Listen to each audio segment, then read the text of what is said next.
Everybody, good afternoon. Hope you guys have been having a lot of fun. Almost wrapping up here the second day, but we're so happy that you guys are here with us. So I'm going to be, the 20th person to welcome you to the conference, but that's okay. Welcome to the Sloan Sports Analytics Conference 2023. My name is Diego Carrasquillo. I'm a first-year MBA student here at Sloan, and I have the privilege to introduce you to this amazing panel, the ultimate team sport, building better football rosters with analytics.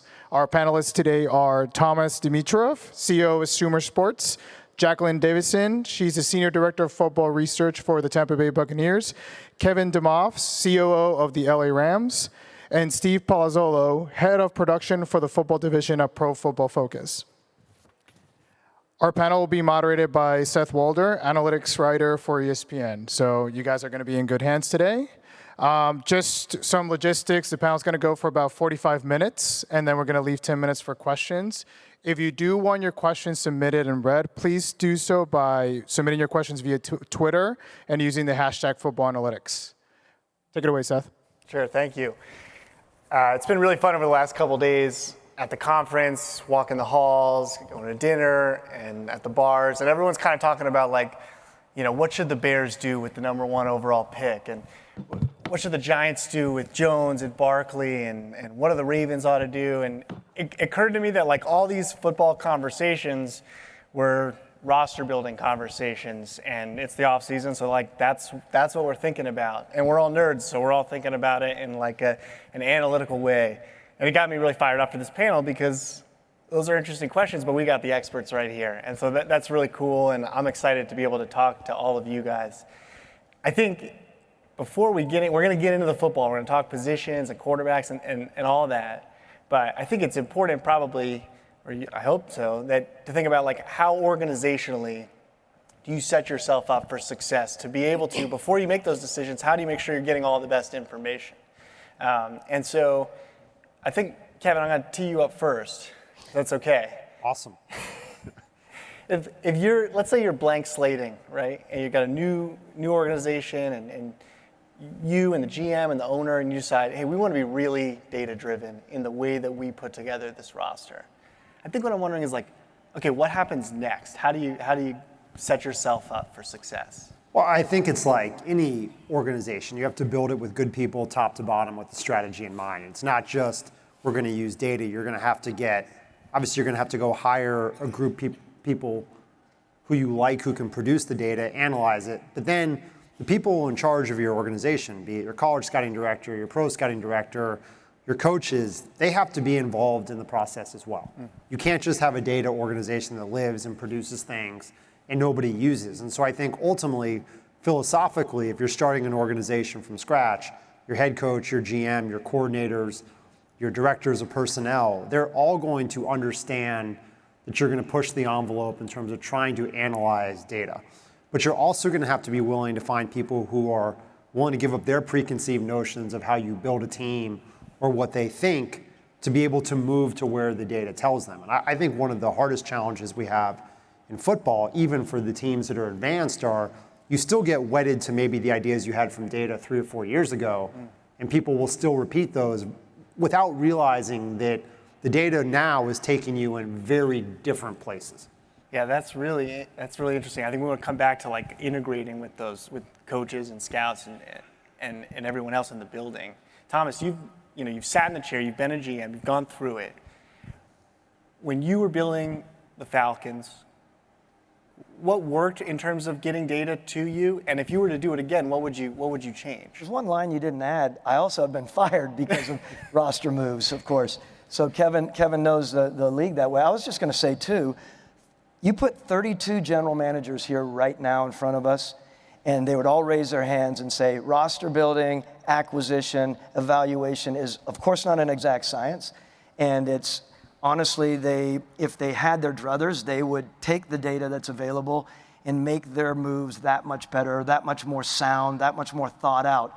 And that needs to be done. And I do believe, and I say this with all due respect to presidents in the league, I think, again, respectfully and humbly, I think there's a responsibility to the ownership and the president, GM, and the head coach to be open to utilizing the data that's out there, because I believe it's criminally underutilized. I might not have said that a few years ago, But now where I am, and I look back and I think there are so many mistakes made that I think the world is all of the oysters of all of the data people out there. It's going to be an amazing evolution in the league as Kevin and I are looking the next 5 years.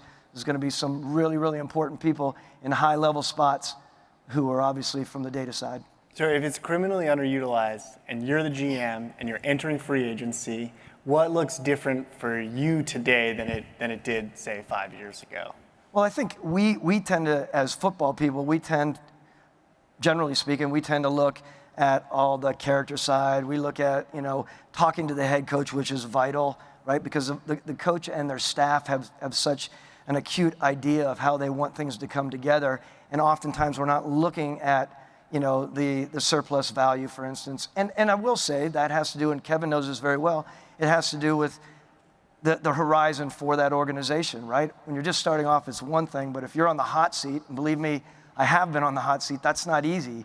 And your frame of reference is nowhere near as long as it should be, right? So there's just, again, I think looking at what's out there right now on the data side of things and understanding that you don't necessarily need the best left offensive tackle in the world to win a Super Bowl. We know that.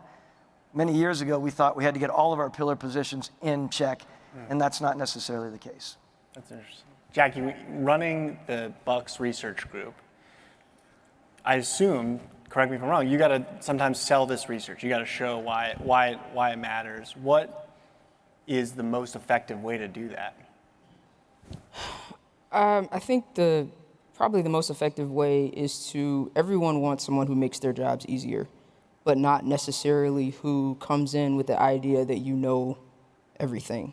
So as long as you can show that you're answering a pertinent problem that is going to help a general manager make a decision that can aid a scout in terms of how they look at a player or who they're looking at, or help a coach make a decision, then showing that that's a benefit, I think that's the most effective way to communicate that information.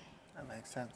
Okay, so I want to transition and talk about literally football and starting from this place where, you guys are sitting in the chair. I think we all on this stage agree data is important when you're talking about roster building. So I like it. I'm hoping we can imagine, let's remove the constraints. You get to make the choice you want to make. And I think there's no place more critical than positional value for this conversation. It's so critical in the league. Here's where I want to start this, and I thought of this at 1 a.m. last night, so I haven't prepped these guys, but I'm just going to read you a list of positions in my scientifically ordered order of importance. This is just my take, and then I want to hear where I was wrong. So quarterback. Wrong. So far, we agree. Wide receiver, edge, corner, tackle, safety, defensive tackle, center, guard, tight end, linebacker, running back, special teams. Where were my errors? The bottom sounds right. The top sounds right. No, I think quarterback's a whole different world. When do we want to open up the quarterback discussion? Right, okay. So let's hold off on that for a second. I think the receiver being 2, I completely agree with. And I think the league finally caught on last year. I think we saw last year in the offseason, if you couldn't get elite quarterback, you went and got elite receiver, alpha receiver, who we've seen A.J. Brown, Tyreek Hill become force multipliers for their teams. And I think that in Jamar Chase versus Penei Sewell, when that big debate, my hometown, Cincinnati now, do the Bengals, who just had Joe Burrow hurt because of bad pass blocking, 10 years ago, they're drafting the left tackle. They're drafting the tackle over the receiver. But they drafted Jamar Chase, and he has transformed that offense. And so I think that top, at least I agree with, quarterback and receiver, and I think the league's starting to catch on to that. Do you guys agree that wide receiver is the most important non-quarterback position? No. No. Love it. Jack. Probably not. Okay. No, but I think to challenge Steve's point, and look, you can take 2022 as a sample size or others. Devontae Adams did not transform the Raiders. Agreed. Tyreek Hill made the Dolphins better. They didn't win a playoff game. We increased Cooper Kupp's pay. We didn't win a playoff game. right? And so I think you can start to look at the big deals for receivers last year, and I feel like I'm leaving someone out. I don't think that's an abstract. I think what was interesting about your question is positional value is based on your organization, your coaches, your schemes, and also where the league is headed. It's not, I don't think it's in theory of independent of what you run and how you do it. You know, an offensive line is going to be more important to some teams than it is going to be to others. And that may change based on the way you are. I think you could look at the Chiefs a few years ago when they didn't invest in the offensive line. They got lost in the Super Bowl. Jackie's got a ring because of it. Now they invest in the offensive line. They're not investing in receivers, right? So I think there's a lot of recency bias, but also how teams evolve that I think one of the things I always believe in football is you can't get wedded to this is most important. It is what is most important to your organization. Can I comment? Because Steve, in no way was I categorical about no. Because Julio Jones, I put my career on the line for a receiver. My God, how thoughtful was that or not? But I will say, I would say the DN. I'm a rush guy. I just believe that. Now, unfortunately, we messed up on 2 rushers. Look at Vic Beasley and look at Tack McKinley. We thought we were pulling together a team that was going to be special moving forward with the Falcons with that pick. I do believe that's so important. Kevin knows that, how important that position is. I get it. I love the receiver position, and yet I'm just thinking, and we learned from Bill Polian, right? Surround that quarterback with the right talent. And I think a young quarterback having the right talent around him has a great opportunity to achieve what he should be achieving. So, and I know we're talking about like a linear list, and it's clearly not that. And I view the positional value thing not necessarily as who we're going to pay the most, but I look at the list of which positions do I want strong or which positions do I not want weak. And I think that's where we want to rethink things as position units. So when I look at receivers, I look at the Bucs when they won. They didn't have there was no such thing as too many weapons. They got more weapons, more perimeter players to throw to. But you guys had a great group of pass catchers. So I look at it as the unit and what you want to be really strong and what you just don't want to be really weak. I think it's hard to Kevin's point about what you're doing within your organization. It's hard to make that list too without knowing how much each one of those units cost. Because we are dealing with a constrained environment where you can afford to be, you may identify places where you want to be strong or not as strong, but knowing how, the first 3 positions there in today's market is going to take up $90 to $100 million of your salary cap. So just in terms of thinking through it that way and knowing that, okay, I spend $20 million to $40 million here, this is $20 to $40 million that doesn't go to make the rest of that any better. So if there's an edge to be found, it's finding the value with the cost associated and the difference. I think so. I think when we, there was a panel talking about the how old Moneyball is, 20 years now? It started with that idea, right? That we're trying to find things that other people are undervaluing. We're paying for on-base percentage when everyone else is paying for home run production and things of that nature. So I think especially with, we've seen salaries explode all over the board from, we got tackles, our highest paid guards, our highest paid D tackles, highest paid D ends, everybody's making 20 plus million. And even though the cap is steadily increasing, so is everything else. Like our operating in-season costs increase. So where can you find that edge to say, you know what, at this juncture, before we all copy each other, the league is undervaluing this. Let's try to find that and maximize it. Yeah, I think that's the answer to Steve's question, right? Like, receiver is valuable, but last year the top receivers jumped 7 to 8 million at the top, right? The league is such a copycat league, it jumps. Is that still positional value? And I think to Jackie's point, people always talk about football analytics being somewhat behind, I think, when they talk about maybe the game. But I think in terms of roster building and positional and coaching, football's always been about analytics and the data, the 4-3 versus the 3-4. The 3-4 came about because it was easier to find big fat guys once pass rushers got really expensive. Cover 2 was, hey, we can play slower corners because they're undervalued in the league and pay them less, and the Colts did that. And I think you get to, then Seattle when they went to taller, longer corners were valuable because you could get Richard Sherman in the 5th round, not the 1st round. Right? The league coaching has always been ahead of analytically, hey, these guys are valuable, they're undervalued, it's what we can do. And I think that is always where this league evolves, and you have to be really careful about chasing trends because you're usually then paying, whether it's in draft capital or salaries, for where the rest of the league is gone, which means any surplus value is gone. So this is for anybody. I fully recognize you two are about to enter free agency, but given the current landscape, Maybe. given the current landscape, is there a position where you feel like is undervalued at this moment in terms of its impact? Steve, I know you're chomping at the bit on that one. I mean, I don't know if there's a specific position. It really does come to, I mean, I look at receivers not as they all need to be making $28 million, but I look at, I want to have many of them, both tactically from a week in, week out basis, because again, it's a passing league. We hear this a million times. It's a passing league, and it's challenging to cover 3 and 4 targets in a given week, and it's, so on both sides. So I look at it more, not so much in like a specific position that's undervalued, but properly attacking receiver with volume and properly attacking, say, your secondary with volume, because I think that's where the edges are in the NFL, because most people aren't working with Patrick Mahomes, and most people have to elevate their quarterback and need that volume at receiver. I'm just a big believer in the tight end position. I just think there's so much there. With Matt Ryan, when we ended up acquiring Tony Gonzalez as a free agent for us back in 2009, when he was in his infant stages as a quarterback, it was such a high percentage shot. We see it. We see some of the best athletes out there are amazing at that position. If I might very quickly, you're talking about the value. Forever in the NFL, when we've been scouting and we've been working through our metric trees, we have not truly weighted the positions as you're talking about.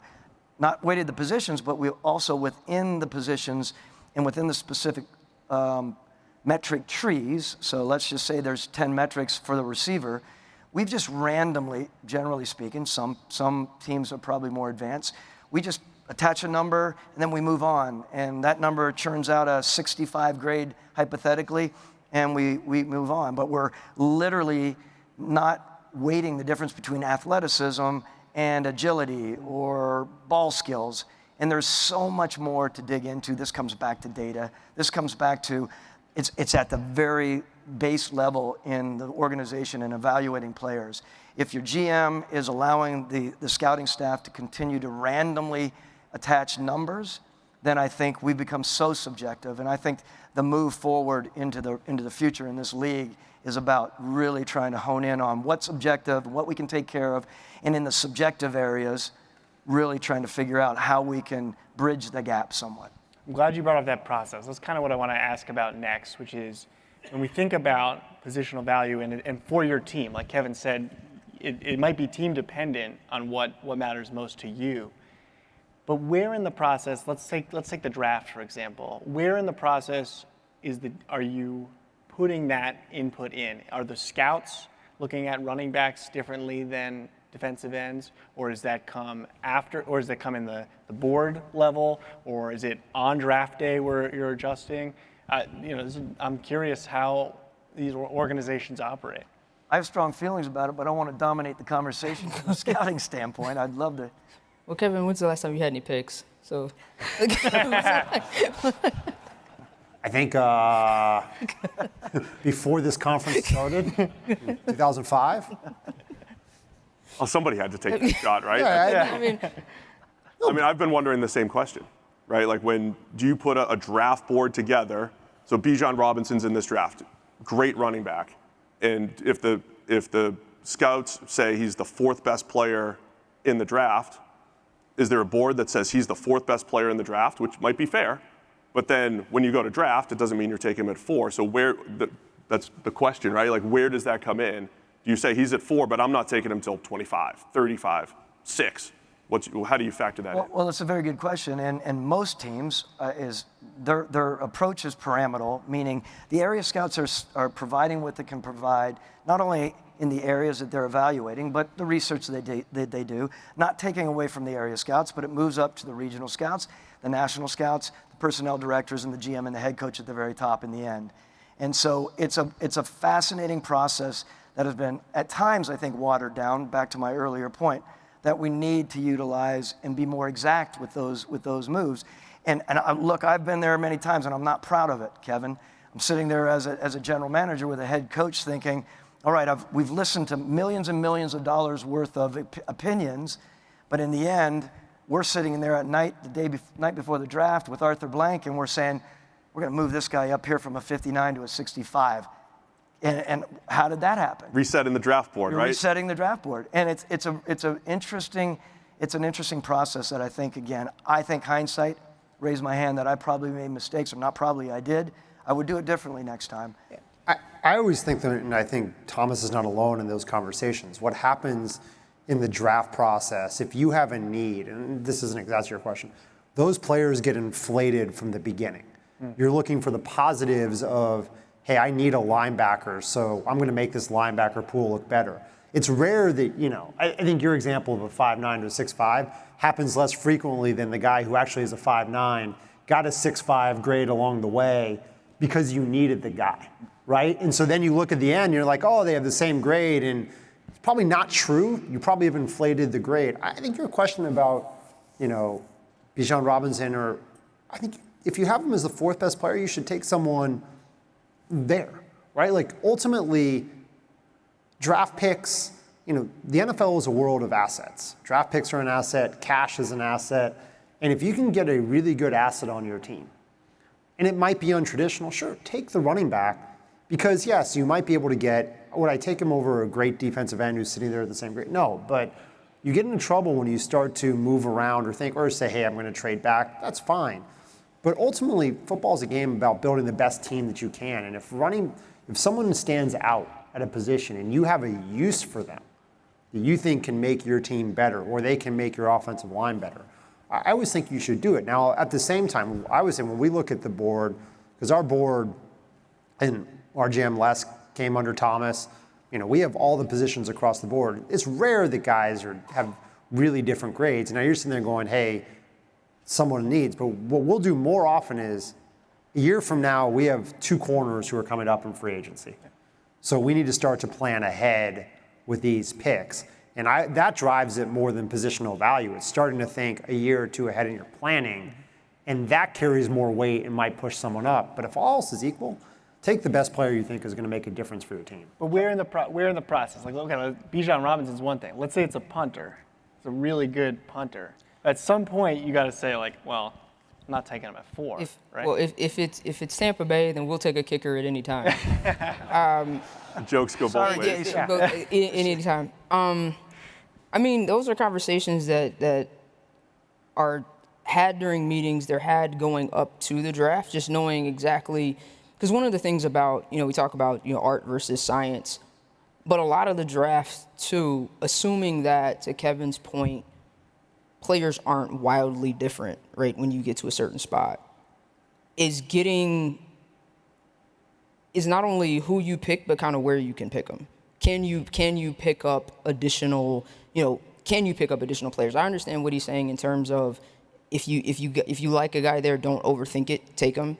But if there's a guy, realistically, if I'm picking at 16, that I think I can get at 22 and I can pick up an extra pick here and there, then that's something that you have to think about. But that thought process should take place before the night of. And even the night of, you're finalizing and saying, okay, this is what we said. We traded back last year out of the first round into the first pick of the second, and 2 players on the board. Happy to get either one. It was just a method to pick up another pick. Now, again, if we're talking about a kicker, then we don't trade back at all. We take that guy. But that's a team thing. Who's important to you, and who are you kind of indifferent as much as you can be to picking one versus the other. Great point. Viability, and I think viability is a wave of the future for general managers. We have to determine viability. When I'm sitting there at 20 and I'm calling up and down the line, you guys know that. You guys probably used to get sick and tired. Why is Dimitrov calling again about a trade? But I was up and down the line always searching for the trade, and I need to have an idea of how far to move up or how far to move back. And if we can get closer to the viability, it makes me make, I think, better decisions. And if I may, the last question or point, Kevin made categorically all of the decisions that I've made that have failed were all driven by intense need. And unfortunately, oftentimes it's a defensive end, or it's whatever. It's the positions that you need get you over the hump. And that's stung me way too many times. And I think to follow up on that, and to Thomas's point, I think we all do it. The hard part about the NFL is when you're in a life cycle where coaches last maybe 3 years, and where we've screwed the league up, I think really on the whole is now GMs are on a 2 to 3 year cycle. Nobody's sitting there thinking long term. The people who have the ability to sit there and think long term are the ones who have won and have security, right? So of course their decisions get better, and it becomes a self-fulfilling prophecy. And I think that's one of the real, even go back to your started question, like how would I do it with data? One of the reasons we're having more success now at the Rams, last year aside, is because now on this program, we have 5-6 years of data that we've collected, that we've drafted off of, that we've seen, okay, these players succeed, these players don't with this data. Like our data gets better and better, it gets more refined because we've had the luxury of having the same head coach and GM now for 7 years. That's vastly different than a league that turns over half of its coaches every 2 years, and now the GMs have come to that cycle. The need drives it, and I think so many people are like, oh, why did they go for need? Well, you don't want to be sitting there saying 2 years from now, I wish I had addressed this position, because you just don't get that shot anymore. I think I want to stay on draft trades because I think it's sort of interesting, and maybe it plays into what you're talking about. I think, it's been 15, 17 years since the Massey Thaler paper. And I'm curious, firstly, if you all feel like trading down in general, if the data that you see still indicates, on average, a value to trade down based on the current market prices. I don't know if the data is ever going to say anything different. And the reason why I say that is because we're making educated guesses. And we're gambling to a certain extent. The more scratch offs you can get, the better your chance of winning. It's not, so I don't think you're ever gonna have, again, absent the quarterback, a situation where it 100% makes sense to trade up and limit those potential picks later, just because of the number and the uncertainty that you're dealing with. I mean, we usually don't pick until like Sunday or Monday, so by the time we get a chance to pick, trading down seems like a really bad idea. You get as many picks as you want in undrafted free agency. But I think, if you want, and it gets back to what we've been talking about here. F them picks? F them picks. But one of the reasons we started trading our first rounders was in the new CBA system, you were looking, if you were thinking you were going to pick 20 to 32, not 6. The data of the options of the fifth-year options of players getting picked up in 20 through 32 was starting to fall below 40%, down to 30%. And you were saying, okay, if I'm picking 20 through 32, there's a 30% chance that I'm going to give this player a fifth-year option. Well, that's not a great chance. Like, I'll trade that for certainty. But what was even more striking was one of the reasons that was happening wasn't the players were great, is the players who did well 20 through 32 were guards, linebackers, safety, people who probably were worth less theoretically in a positional value model. And so you're like, well, do I really want to get the best linebacker and then pay them? And so we started to opt out of that. And I think that's one of the things that I don't think you trade down solely because I think the one thing, if you go to the paper, which is still prevalent, I think you trade down because you do know, if you study history, that we are not that much better at selecting players. And usually, as Jack said, if you have two players, the difference between the two is probably statistically irrelevant, right? We have an overconfidence in thinking we can pick the better player of the two. So if you have two players, you're better off moving down and getting an extra pick and taking one of the two players. That gives you more chances, right? That's the whole theory to me of trading down, is getting rid of the overconfidence level that we can select a player, because it gets back to what we talked about at the beginning. That if you have two players, you've moved someone up. All the reasons that you might make a wrong pick, you're trying to take away by trading down. And I remember, Thomas called up in 2019, the last time we actually had a first rounder, we had picked 31, and we moved back from 31 with Thomas. He took Caleb McGarry, and we kept going all the way back to 61 when we finally took Taylor Rapp, who was our emergency pick at 31 if we couldn't make a trade. So it wound up working out. Taylor played 4 years from us, won a Super Bowl, but Caleb McGarry wound up being a good player for the Falcons. I think we're starting to see more of a tipping point there too, right? Because the Jimmy Johnson chart is still in use, but every team has their own charts, and various charts and models of all the charts and all that stuff. We saw the Vikings move from 12 to 30 last year. We see models out there that are saying if you moved from 12 to pick up 65 and 66, which sounds crazy on the surface, that the difference isn't that much because of uncertainty. And it is interesting when you go back and look at that. It's like in one year you might miss out on a Micah Parsons at 12, but other years, 65 and 66, you're getting 2 starters instead of 1 at similar levels. And I feel like that might be going in the extreme level for some organizations where they might be trading down what looks like a crazy move on the surface, but they're running the numbers and saying, you know what, we do want that many more lottery tickets. Is that crazy? It's like I think what Steve's referencing is like if you use a chart that uses surplus value. So we're thinking about not just like which player comes out, but how much you're going to have to pay them. The 65 and 66 guys aren't going to make as much as the 12.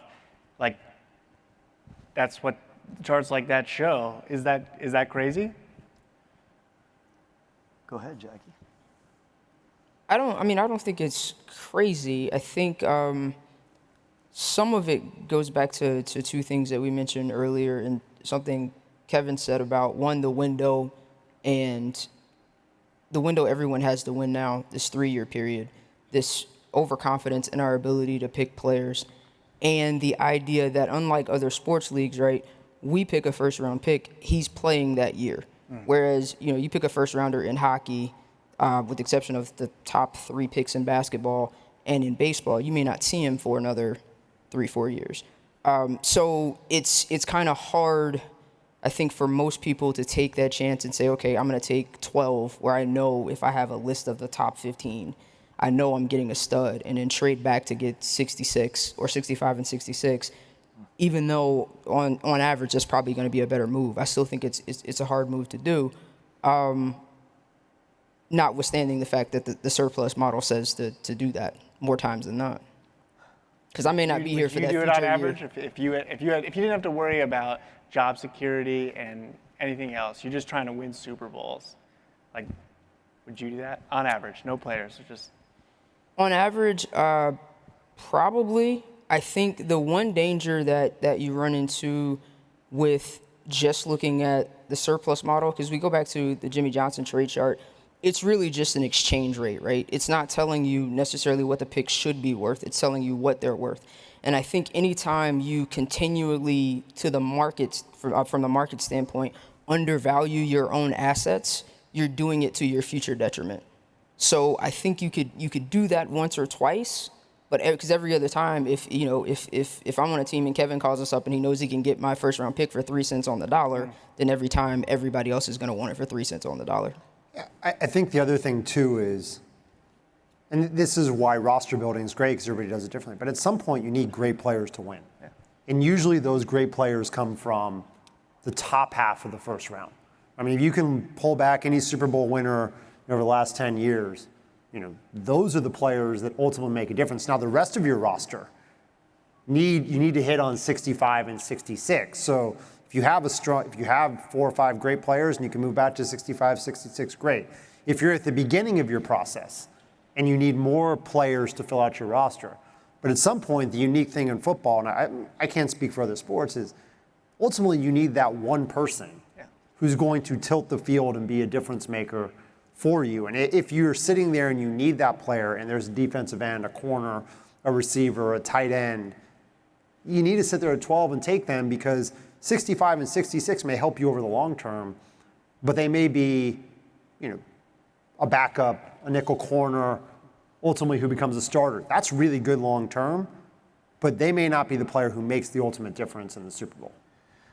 For edification purposes, the Jimmy Johnson trade chart, I had called many, many teams over the last 6 or 7 years, and we've made this interesting adjustment, right?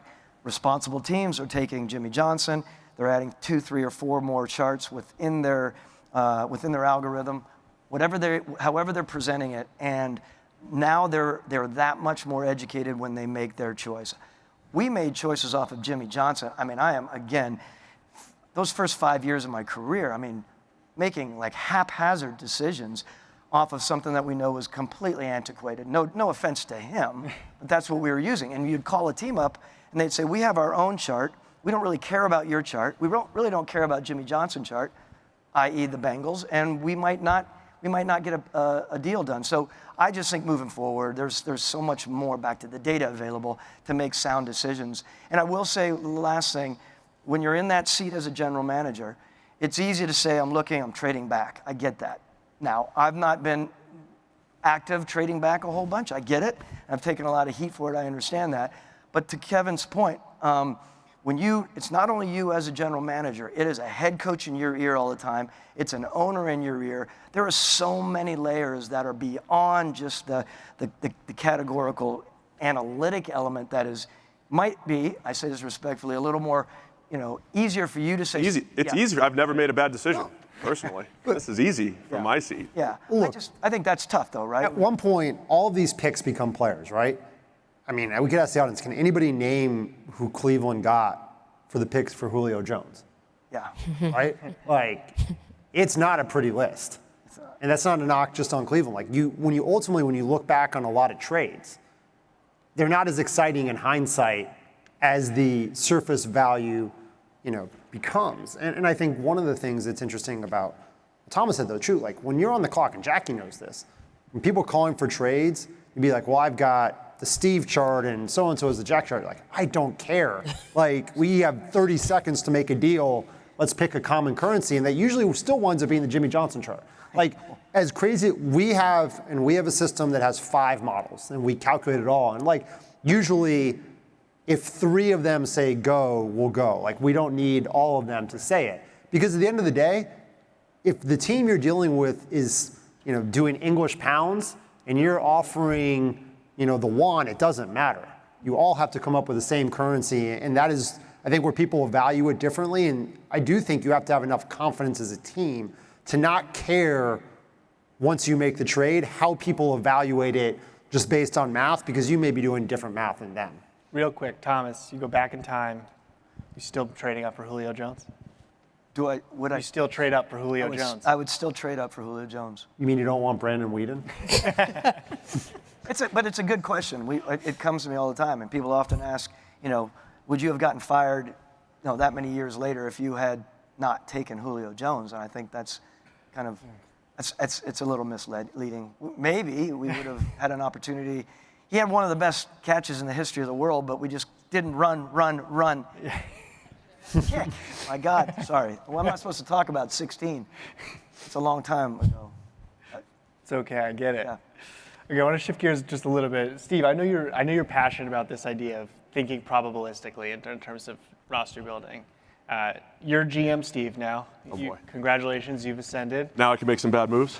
What's the one thing that you're doing, especially if it's a contrarian that teams don't do? What's the one thing you're doing that you think is putting that into action, thinking probabilistically about roster building? So I want to bring up the QB idea, because without sitting in the seat, it's challenging, right? You talk about the human elements and all that stuff. So the Bears are sitting here with an option, right, to either take Justin Fields, who had the makings of being a star last year, but Bryce Young's on the board or another quarterback's on the board. Until you have your guy, until I have my guy, do I just keep drafting quarterbacks? And we hear a lot of the NBA panels, you talk about the NBA, and it's like, I have to do everything I can to get a superstar, right? I'm either maneuvering in the draft to go get a superstar, or I'm creating an environment where a superstar wants to come to me. Should we treat quarterbacks like that in the NFL? Where it seems like right now in the NFL, it's not that tough to find a starter, right? There was a point in the NFL it was tough to find a starter. And that's why you saw anybody who was good in the preseason getting traded for, like, he's my starter. There's probably 30 starting caliber quarterbacks, but there's only 5, 6, 8 that you really want to win with. Do you literally draft a quarterback? Would I literally draft a quarterback in the first round? I have to get in the seat to figure this out. In the first round every single year, or if I'm the Bears, do I draft Bryce Young and keep Justin Fields and just let them figure it out? I think that's something that the NFL might need to consider. Or is it so crazy because it is tough to have 2 quarterbacks, 3 quarterbacks, and actually work through that with the media, the fans, in the locker room? So I might do that. I want to hear what the dynamic is and why that sounds crazy, though. Jackie, you want to take it? Sure. You going to do this year? I mean, crazy, no. I think that we've seen what quarterbacks do for a team, how much they elevate a team. I hope someone writes a book about the Bills Chiefs playoff game from 2 years ago, because I think that was the game when people watch and figured out having, above average may not be good enough. Like, you have to be elite. And that brings up questions like that as to whether or not we just keep taking one until we find the guy. Now, the problem is that you run the risk of you run out of time, and then whoever comes behind you reaps the benefit of you taking two guys. But there is, to the point Kevin made earlier, the object of the exercise, right, is to set the trend, not chase it. So from that perspective, knowing what it is, if you have doubts about your current guy, or if you just don't know yet, if there's still a level of uncertainty and a guy's there, I don't think it's unreasonable to say, I'm gonna take another one. I love that line. The object of the exercise is ultimately, as a GM, to get that quarterback right, and you are definitely being judged. I believe this, how you not only acquire your quarterback, how you maintain your quarterback, how you re-sign your quarterback. That is a big, big deal. And a lot of GMs go in there with that hanging over their head thinking, my God, I'm going to be judged not for long, 3 years, I might not be here. It's going to, as Jackie was suggesting, someone else coming through the organization. That's an uncomfortable spot to be in. And they have a responsibility to hit it right and move on to the next DN that they might need, Steve, right? The next year, you're focused on, we're going to finally get a pass rush here, but then you're losing on the first round pass rusher, and you're going to pick another quarterback. Conceptually, it's tough. I get it. I would love to be able to do it. I wish I did more of that. I did Unless not. you trade Fields. Yeah. What's that? Unless you trade Fields, you can do both. Yes, that's right. But I think within that, there's this misnomer that we're good at drafting quarterbacks as a league. Well, that's right? why you're doing this, because you're not. Sure, but you can get to the same point. I'm pretty sure, and someone can check me on this, Jared Goff was the first #1 overall pick to make a Super Bowl in a really long time. And I think if you look back, there was like none of the #1 picks at quarterback from 2009 through 2018 went to a Super Bowl like with their team or still with their team. I mean, it's a really, when you look at it, all those players got traded. And then you can start to look at whether, it's the Baker Mayfields or the Jameis Winston's. And yes, that can give you the idea that you could keep drafting. But I think if you're going back to the conversation we started this with, is the #1 pick has immense value, right? It has value to trade down. It has value to get a great player. And unlike other players, unlike the NBA, you can't field two quarterbacks, right? You can take a second. In the NBA, you can be like, well, we're going to go for their star, but you can find a way to put two players on the floor at the same time. And so the chance, to me, the narrow band you have of trying to improve a quarterback, is that worth it probabilistically over the certainty you would get from drafting another surefire high-level starter or trading down and getting 2 or 3 high-level starters? Sure, if you're going to get Andrew Luck or Joe Burrow, yes.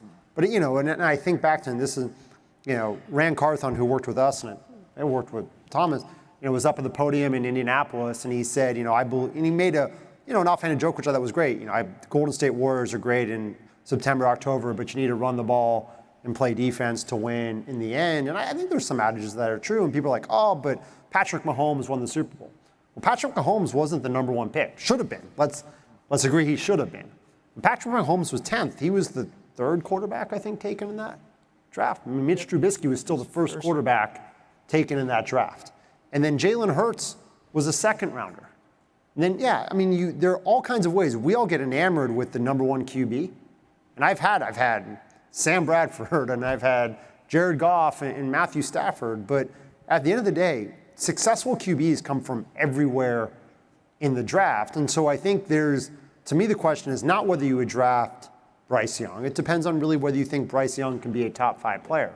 It's should you be drafting a quarterback every year and invest in that position, which I do think is a different question than whether you would double down at the top.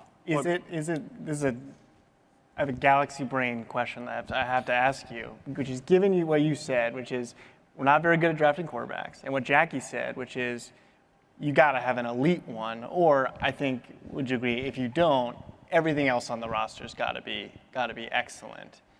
So given that, scale of 1 to 10, how absurd would it be to trade Justin Fields and trade the #1 overall pick, move to 2 or 4 and take Stroud or Levis or somebody else, saying we're not that good at picking these quarterbacks, so let's get 1 and like 3 or 4 first-round picks?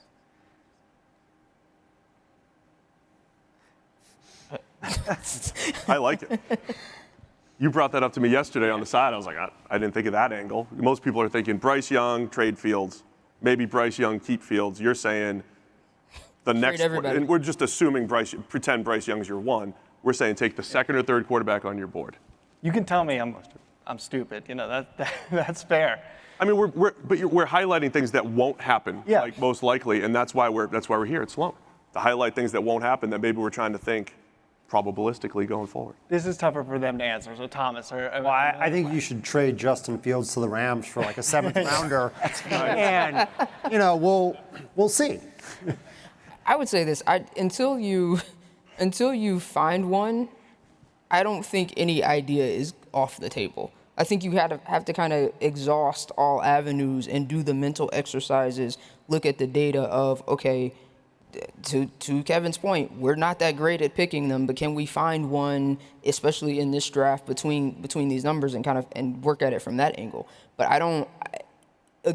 going back to what is the objective, what is the question we're trying to answer? We're trying to get a quarterback that we can win with, and what I would say, especially the last 5 years has shown us, that person needs to be at an elite level. So until we have achieved that objective, I don't know if you can rule like anything off the table. I agree 100%. And we have to determine, have we determined truly what he is yet? 2 years in, right? I mean, that's complicated when you're in that seat. Do you really make that next move? I mean, obviously it's not on him, right? I mean, it's on Ryan Pace. Love Ryan, but I mean, it's, Ryan Poles is not, he's not worried about that, right? So anyway, I do think it's a great question that you bring up. I personally would think you have to stay there and you have to hang with your quarterback for another year, and at least to make sure where he is and where he's developing. That's why it's fun, though, right? Because we don't know the right answer, right? I want to go back to the Browns thing, though, right? Because I loved Baker Mayfield coming out. Loved it, right? So he goes #1 overall. They also had the 4th pick that year. So even if you loved Baker Mayfield, what if you, instead of taking Denzel Ward, a very good corner, you took Josh Allen? And you said, I love Baker Mayfield. I don't love Josh Allen. I didn't love Josh Allen. Josh Allen's a superstar. So that's the type of thought process. How crazy would it be for Cleveland? Because the thing that would keep me back is, can you actually get a read? Can you actually figure out which guy it is? Can you get enough reps? Can you create the ecosystem to actually make the determination, would Josh Allen actually have become a star if you thought he was your 2? But Cleveland had to make a drastic move at quarterback last year because they missed on Baker Mayfield, and they have a nice corner in Denzel Ward. But what if they had taken Josh Allen at 4, hypothetically? That's the type of process we're talking about, an extreme view until you get your quarterback. I mean, people forget how much Washington and Mike Shanahan and Bruce Allen got ripped for drafting RG3 and then drafting Kirk Cousins in the fourth round. Yeah. Right? I mean, and people thought they were insane for doing that, and it turned out to be a very wise decision. This is not always a GM's move, though. It's a GM. You better have the right coach in place. Not only you need the right coordinator, you need the right head coach with a great relationship with the head coach. That is vital. You can't just put it on the selection process. You have to make sure that you have the creativity to have the right people around them, have the right system to help them develop.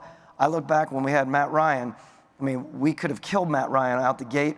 Luckily, we had Michael Turner. If anyone even remembers who Michael Turner was, that was important for us to have a runner to take the pressure off of Matt. And I think that's important for an organization to understand the coach.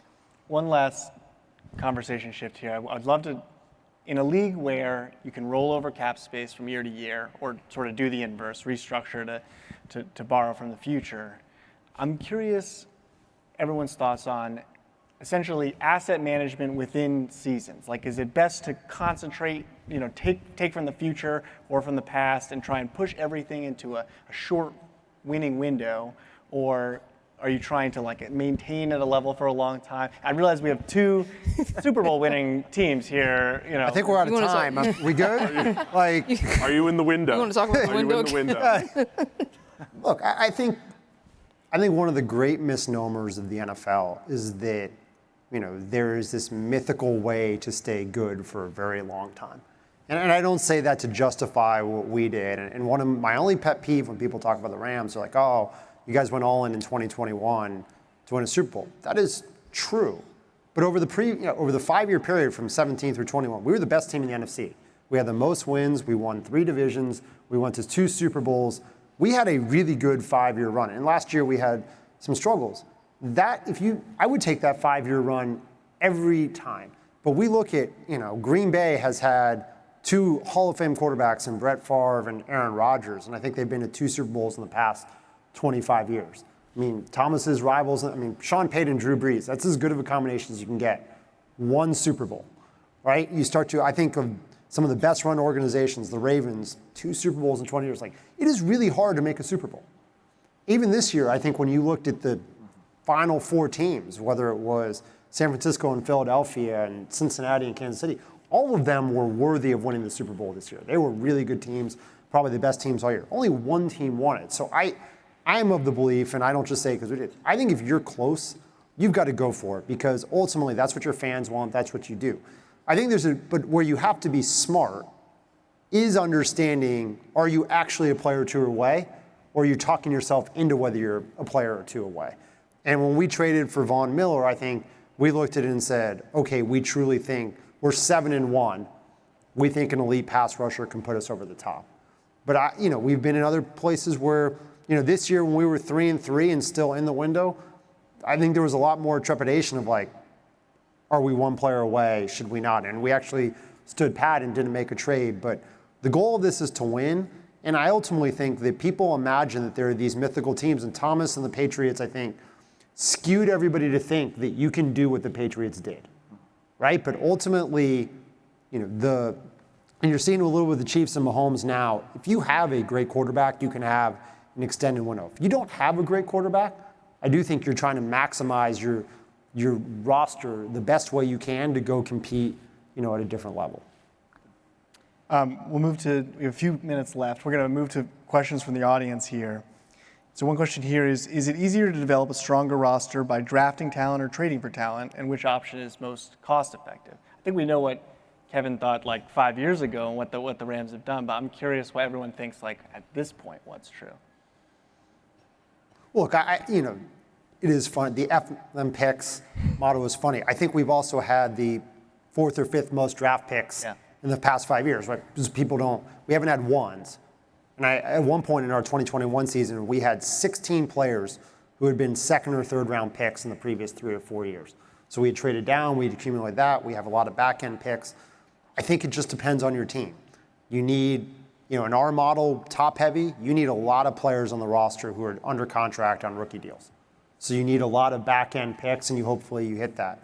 But I think if you're a team that's in a position in striking distance and maybe you've been close, I think of a team like Buffalo maybe this year. I might view it differently. Well, I think forever doing what Les did, and I have a great deal of respect for Les, and I love his maverick approach. I do, and I laud him all the time. That's difficult to do, but Les's comments to me had to do with there was less precariousness when you know who you're bringing into your organization, good and bad. You could bring someone in who falls asleep in the meeting all the time, blah, blah, blah, blah, but he's excellent when he's on the field. His point to me was, Thomas, we just need to know that we don't get all tied up and worried about it when that kid falls asleep, in the meeting room, but he's going to show on the field. I'm a big believer, of course, like most of us who came through the college ranks, you draft, and you supplement with free agency. It's very different because now we realize we can be creative like Les, take a lot of heat doing it, of course, but look what he did. He got to the Super Bowl and he did things, and there's a lot of people out there right now running football teams who are on the edge of their seat wondering about that, if they can get away with it. It is a not-for-long league. I keep saying that. We all know that, but even more now, and Kevin knows this. These aren't million-dollar jobs anymore. I'm talking about the GM jobs. It's now they want to parlay it into 2, 3, and 4 contracts. There's a lot of money on the table for these guys. It used to be $1 million. It may now be $6 million. I know you hate to hear that when you're talking budget, Kevin, but there's a lot there for those GMs, right? That's why Steve's going to come for cheap. I'll do it for cheap. Yeah. I mean, cheap-ish. Cheap-ish. Cheap-ish. I mean, it's still built through the draft, right? But you guys still built through the draft. You still had to hit on starting linebackers and safeties, but having Jalen Ramsey and knowing what you're getting, it's a combination. It's a combination. You guys knew how to pull those levers because it can't just be one thing or the other. And I mean, but trading is building through the draft. Like one of the things they recognized was the value of draft picks to the other 31 teams. Yes. So even if they're not your picks, you're still trading those assets for players that are known commodities. So it's really, you know, two sides of the same coin. And I think it gets to the point, like you go back to the Taylor-Massey scale, that was under the old CBA, right? That needed to get updated for the new CBA. And I think in the new CBA, there was an overcorrection to overvaluing top picks. And that was something we took advantage when we started trading for veterans. I think known commodities, you had watched play in the NFL, you knew how they'd fit in your system, and you could supplement them. Now the league has shifted towards everybody's willing to trade picks. I think, you know, we used to believe there was an inefficiency in trading for veteran players, that they were undervalued as a whole. I think the league has overcorrected that. And whether you like, you know, our Matthew Stafford trade, Matthew Stafford went for basically 50% of what Russell Wilson went for the next year. And Tyreek Hill and Devontae, you know, the deals got more and more expensive. Now that that's happening, maybe the correction is going to go back the other way now. Maybe it's first picks are undervalued. That's the way this league swings all the time. It's a related question. And when you're thinking about acquiring players through any mechanism, how are you balancing like mean and upside, mean and variance? Like when you're acquiring a player, what's your balance of thought between what I think this player will become most likely and what the right tail outcome is? What's the top 10 percentile outcome? How much are those two things in conflict with one another? I mean, like scouts put a grade on a player and they think like this guy's a 6. He's a 6.2.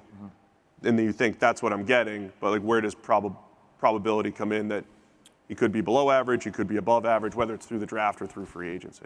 Well, I mean, those are the ideas that college to pro projection model that I'm sure you guys have talked a lot about and worked on. I mean, that's a really important thing for an organization. And it's not easy. It's one of the toughest things to do as a scouting staff, as a GM, you know, as a head coach who doesn't have a real grasp of it, respectfully speaking, because they're in a different world. That's a big wave of the future in my mind.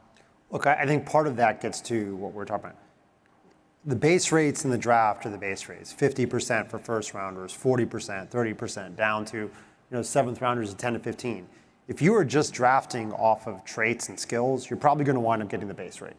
Yeah. What you have to do as an organization, like Pittsburgh can draft wide receivers, it seems, in any round at a better rate. But they know what they're like. They have a formula that works for them. So our formula for drafting a wide receiver in the second round is probably not as strong as theirs. So they might walk in and say, we have confidence we're going to exceed the 40%. I think every organization probably has a skill set of picking players based on their schemes, based on what they've historically done, to know where it works and where it doesn't. But I think if you just start to assume you're going to exceed the base rate anywhere, you're going to fail. All right. I think we're out of time. I want to thank you all so much. This was super fun. And thank you all for listening.